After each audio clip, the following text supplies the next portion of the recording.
Hola, buenas, soy Iván Campos y bienvenidos a La Última Línea. En el programa de hoy traemos un análisis de Daniel Lacalle sobre la situación económica y posibles resultados de la confrontación en Ucrania por parte de Rusia si opta por expandirse hacia las zonas prorrusas. Así que sin más dilación vamos a escuchar el análisis de Daniel Lacalle. Los esfuerzos diplomáticos lo que están orientando desde luego es a que no ocurra la idea de que no va a haber una guerra. Si hubiese una guerra, desde luego el impacto sería absolutamente negativo para todas las economías que están en ese conflicto. Tensiones inflacionistas sean mayores, como además los bancos centrales ante el riesgo geopolítico probablemente frenen las subidas de tipos y la normalización de las recompras. Continuamos con enorme volatilidad en los mercados por la crisis de Ucrania. El riesgo de una guerra parece ser mayor, aunque de momento los esfuerzos diplomáticos lo que se están orientando desde luego es a que no ocurra, y ese es el escenario en general que se está manteniendo, la idea de que no va a haber una guerra, pero sí claramente unas tensiones que se mantienen durante un periodo prolongado. ¿Cuál es el impacto que conocemos? Hombre, si hubiese una guerra, desde luego el impacto sería absolutamente negativo para todas las economías que están en ese conflicto. Primero, obviamente, para Rusia. Rusia está viendo su moneda caer de una manera muy fuerte, a pesar de las subidas de tipos. Además, ha visto cómo el coste para su economía es muy fuerte, la inflación se dispara, empeoran sus exportaciones, etc., a pesar de que suban los precios de las materias primas. En el caso de la eurozona, muy negativo también. ¿Por qué? Porque además viene de una ralentización que ya era importante y a la que se le añade el efecto inflacionista. Para Estados Unidos es relativamente pequeño porque no tiene comercio prácticamente con Rusia y porque es un país que exporta relativamente poco, pero sí el impacto de la inflación le afecta, y le afecta de manera muy importante, como estamos viendo con la confianza del consumidor. Para la economía global, el aumento de los precios de las materias primas, energéticas por supuesto, pero también agricultura y ganadería. ¿Por qué? Porque nos estamos encontrando con que muchísimo más dinero está yendo a activos relativamente escasos, y por supuesto la tensión geopolítica añade a esa presión sobre los precios. ¿Qué es lo que tenemos que considerar? Incluso si esto solamente se queda en unas fuertes sanciones a Rusia y no hay una guerra, la realidad que conocemos ya es, uno, para la economía de Rusia es absolutamente devastador. Dos, para la economía de la eurozona y en particular para los países del norte también es muy negativo. Por lo tanto, no podemos creer las estimaciones de crecimiento espectacular que nos están poniendo todavía como estimaciones de consenso. Tercero, la inflación será más persistente. Esas estimaciones de caída de la inflación agresiva a final de año no se pueden considerar en este entorno tal y como está actualmente. Y para Estados Unidos también es una ralentización de la economía a nivel mundial. Y desde luego, ralentización de la economía con mayor inflación y además con el efecto negativo que tiene la acumulación de deuda de los últimos años, nos lleva a tener de nuevo en mente el riesgo de esta inflación del que hemos hablado en varias ocasiones. Por lo tanto, sanciones. Escenario de sanciones significa más inflación, significa que la eurozona podría crecer en el año 2022 alrededor de un 1% menos de las estimaciones que se están analizando si persisten estas tensiones. Segundo, para Rusia significa recesión en el año 2022 y por supuesto alta inflación.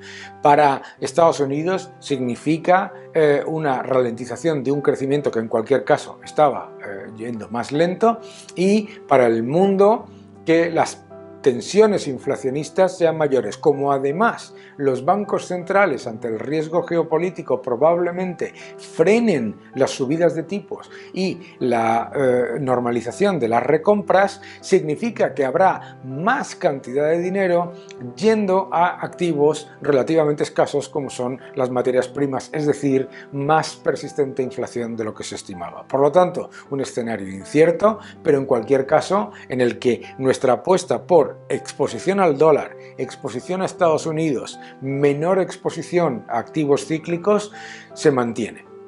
Tras escuchar el análisis del economista Daniel Lacalle, podemos ver que realmente aquí no hay ganadores. Todas las consecuencias a nivel económico para la sociedad de Europa y por onda expansiva a todo lo que sería su extensión hacia Estados Unidos y el resto del mundo son negativas, tanto a corto como a medio y a largo plazo.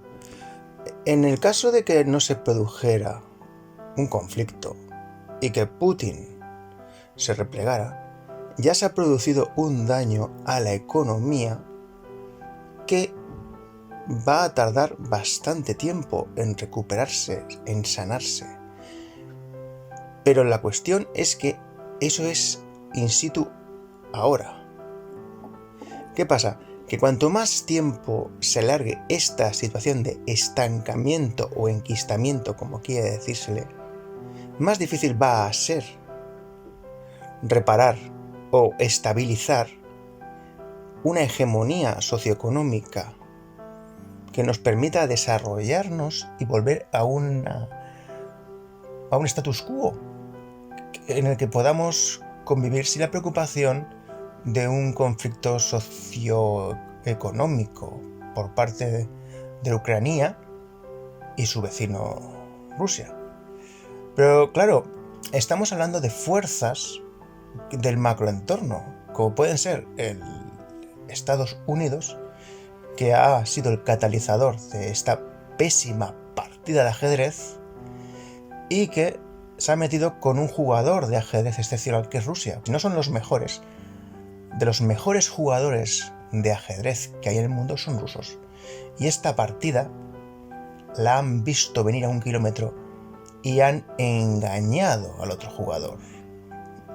Sin ir más lejos, el día que supuestamente se tenía que producir el movimiento de los peones de Rusia, esta se ha replegado, moviendo sus activos hacia el interior de Rusia, dejando en ridículo tanto a Estados Unidos como a todos los servicios de inteligencia que filtraron esa información y que se la creyeron.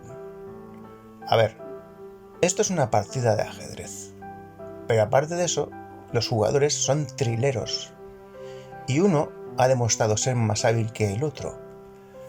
Evidentemente,